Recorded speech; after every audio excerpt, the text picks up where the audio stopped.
Let's get started. Jan Mardenborough has spent his whole life dreaming of being behind the wheel after playing countless hours in Gran Turismo, a video game designed to mimic the experience.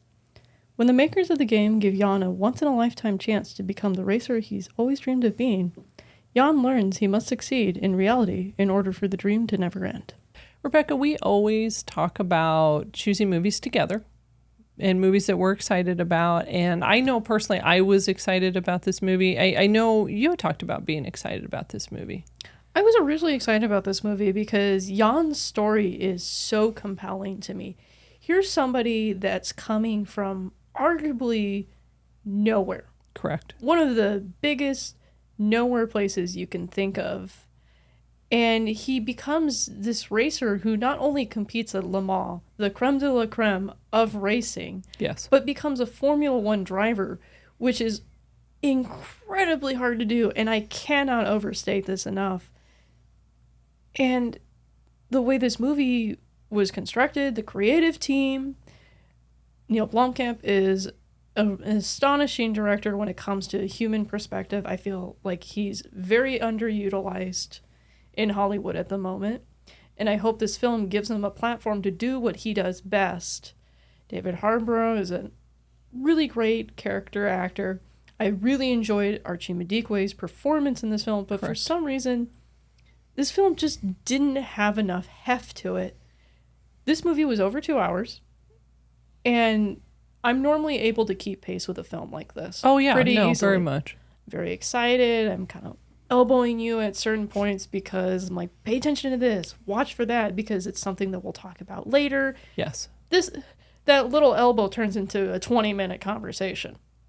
And I was just sitting in my chair trying not to fall asleep, and I was really disappointed because here I am with the entire Cocoon cast team, and I'm just not enjoying it. It's not landing for me. No, and you're right. I felt no elbows coming from you at all. I mean, I looked over at you one time and you were like, we're, sitting in this great Dolby Cinema theater, packed. People are there, early release. I'm excited. I look over at you and you're sliding out of your chair. And it's not, I'm just trying to get comfortable. Those seats are comfy. But you were just no elbow, nothing. And later I thought, maybe Rebecca's tired. And you weren't tired. And part of the reason I really wanted to see this was the trailers. I'll admit that the early trailers were exciting. Mm-hmm. The story was compelling. You had told me the whole story. And I was ready to go, I'm like, yeah, here we go.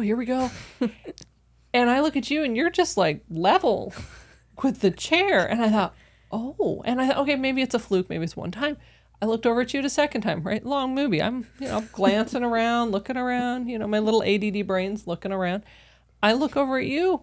You're flatter than you were the first time. I thought, oh my gosh, you are not enjoying this movie.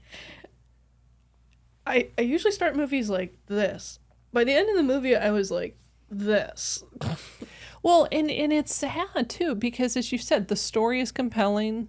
The young man, Jan, I mean, what a great kid.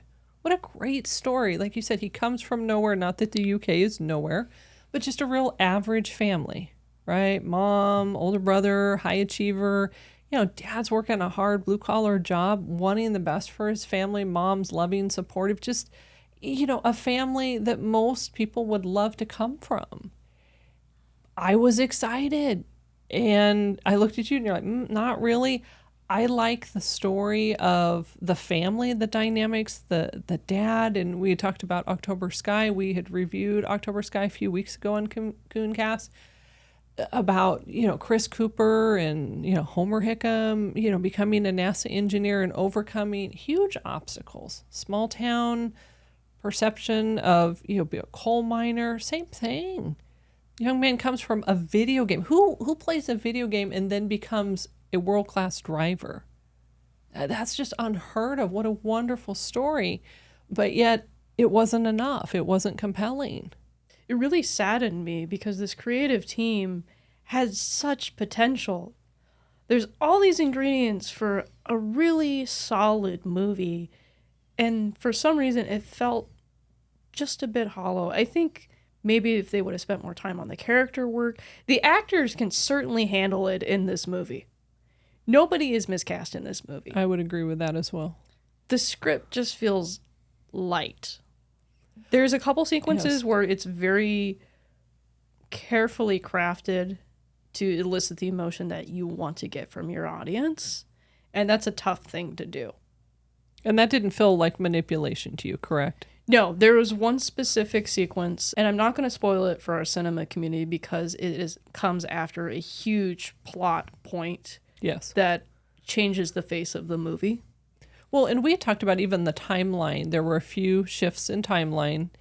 And I know you had said earlier to me that you felt that that may have interrupted some of the flow that was going with the movie. I feel like that could have created a different story. And in your mind, maybe better? Is that accurate? I think it could have created a more powerful story to me. Okay. Well, and as you said, being a little bit more tired, a little less interested. And for our cinema community, we love movies, and we know you love movies. And I would say, knowing how much we love movies, to really genuinely, as you said, I'm disappointed. It's not like, oh, we just go see a movie, who cares? That's fine. It's to be truly disappointed with great directors, great actors, great story, to walk away disappointed. That's a real thing. I can recommend this movie, but it's not a hard recommend. It's not a you must go see this movie. It's a if it's there, go see it. It's not bad. Right. So it's a little flatter for you, and the effects were good. Yes, the effects were nice because they weren't overwhelming. There's a couple gratuitous special effects shots, but in that context, they make sense. Well, and we had talked about Jean, Yeah, right? yes. He was a producer, and I had read some places he was a producer. I'm not solid on that, but he was a stunt double. He was Archie. He was the stunt double. Single stunt double for Archie, the young man who played him. Anytime you see a wide shot of the car, that is Jan actually driving. That's Anytime correct. you see a close-up shot in the car, that's Archie driving. So he was very involved in this and in the story, and he made comments about the story. So he wanted the movie to be made. The last few years, he's taken a break from racing and also doing other things, of course. But he was also in production and helping them with this movie. He wanted the movie to be told. So it wasn't as if his story is way over here and, a group of Hollywood came together and said, hey, we're going to put together this story. He was intimately involved, and to me, the effects were good. The racing scenes were really intriguing. I would say, see it on the big screen if at all possible. There's just something about this movie that it feels empty. And I'm really sad to say that because I don't want to say that. I don't like tearing apart movies that have potential. But I feel like it's my obligation to our cinema community to always be honest about how I'm feeling. Well, in part of cinema community, we have no misunderstanding that our cinema community may disagree with us, may have other thoughts or opinions, and of course, comment below. Let us know if you've been able to see this movie, if you've been fortunate enough to have an early release in your town and you've been able to see it, or even after it goes into wide release. And like Rebecca said, it's not about agreeing or disagreeing with us. It's the expectation of, wow, it's going to be this, and it's not. I believe that that's a real part. And as you said, our goal is never to tear apart a movie or downgrade people. It's to look at different aspects and then comment about what we saw, the positive and the less positive. Roger Ebert had a really good quote that I've taken to heart whenever I give movie recommendations to people. And it's, by the end of my review, whether you agree with me or disagree with me, you should know whether you want to see the movie. That is correct, because there will be people. I know your dad came with us to see this movie. He really liked the movie. And he's not a race car driver on the side. But he really loved the movie. And part of it's the underdog story. I know we've talked about underdog stories in our house. Rudy is the big underdog story movie we love. So as you said, the themes, the elements had the makings of a wonderful movie. I would say I think I like the movie more than you. However, knowing how excited you were from the beginning, had you not been as excited, I don't know if I would have been as excited to see the movie. That's fair. And there are other movies that you have been really excited, and that excitedness catches me and it makes me think maybe there's something to this. That's right. And for our cinema community to understand, the cinematography was good. Fantastic. Fantastic. And that stood out for you, correct?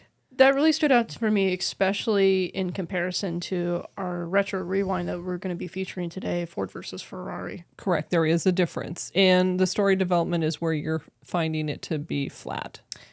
That's correct. The cinematography was great for what it was. It effectively communicated both the visual language of the video game world while also crossing into our reality. Correct. And not too video gamey or kind of not silly, but it felt real. As weird as that sound, that a video game would feel real, but it had that. Well, Jacques Jouffret was the guy who did Into the Wild. So I found it interesting that they took him, a known biopic cinematographer, and transplanted him in this movie where there are some aspects of unreality.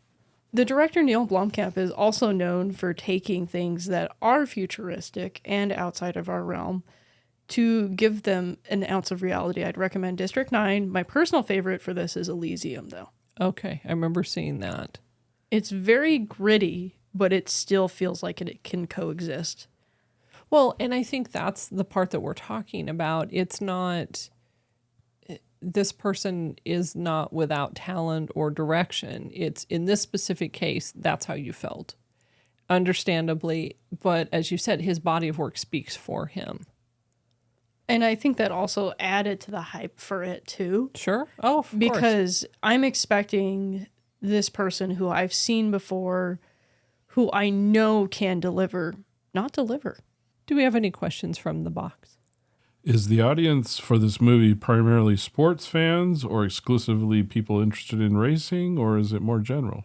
I think this can be construed as a general sports movie, if that makes sense. There's a lot of familiar story beats that you'll find in sports movies, but I think there's enough relatability. I know you and I talked about there's enough relatability that somebody who's not in that world can find something to enjoy about this movie. I would agree, because you and I are not race car drivers, so it's hard to speak to the race car driver aspect of it. But I would say I enjoy sports, but I don't see every sports movie and every sports theme. I would say, given that, I enjoyed it for what it was. And as you said, the character development, the story, it carried it well for me. Do we have any questions from the box? Video game fans are going to go see this movie, I would suspect. Do you think they'll be happy with the visual effects, or do you think they're going to be disappointed? I think the thing I like about Gran Turismo as a video game series is it's not overly flashy. It is designed to be real. That being said, this movie takes its realism, but also is very aware of what it's sourcing. So there are moments that feel like you're in a video game. I would agree with that. I have obviously limited experience with video games. However, even in the beginning, they explained how the Gran Turismo game came about. And that helped me catch up because I haven't played the game. So I now know, oh, this is who created it. Here's was the effect. And it also made sense because it was created to be so realistic. It wasn't such a jump of how did this young man play this game? And then all of a sudden, poof, he's driving race cars. It was, oh, he's playing video games, and then he competed. I had read, I know you and I spoke about it, against 100,000 other individuals. And playing this game allowed him to then go through all of the training that they outlined in the movie to become a race car driver. It was a starting point for that training. That's a yes. great way to say it. It was a great starting point. All right, Rebecca, it's that time of the show where the moth ratings are coming and the moths are flying. Where did they land this week? They're landing at a 2.5 this week. Oh, wow. Okay. Number one reason for a 2.5. I don't want to spend my time watching your movie thinking about how this movie could be better based on what I know about this movie. That would be a 2.5 rating. For this specifically, earns a 2.5. No, rating. and that's a totally fair reason for it. I would say mine's slightly higher. I would say mine's a 3. In the comments that you made, I agree with that. I think it could have been a stronger story. I think the screenplay could have been a little bit better. And honestly, I hadn't thought about the order too much until you had mentioned it. But then once I had thought about it, and once our cinema community goes to see it, they'll understand, if you do a little bit more reading, where the change was. Then that would make sense to me, that would bring it higher had they included it in that way. I think that could have been good. But I would say it's a solid 3 movie. Our cinema community may enjoy it more. And if they do, I'd love to hear their comments about that as well. I'd be really curious to see how the crowd response for this movie is. When we were watching this movie, we got to see how different people reacted to it. So I thought that was kind of neat. I would agree with that. Thank you for watching this Cocoon Cast clip. This clip is taken from our weekly show, which airs on Saturdays. If you enjoyed this video, you might click on the link or head over to our main movie channel and watch the entire video for more movie goodness. Thanks for watching, and remember, movies are better together.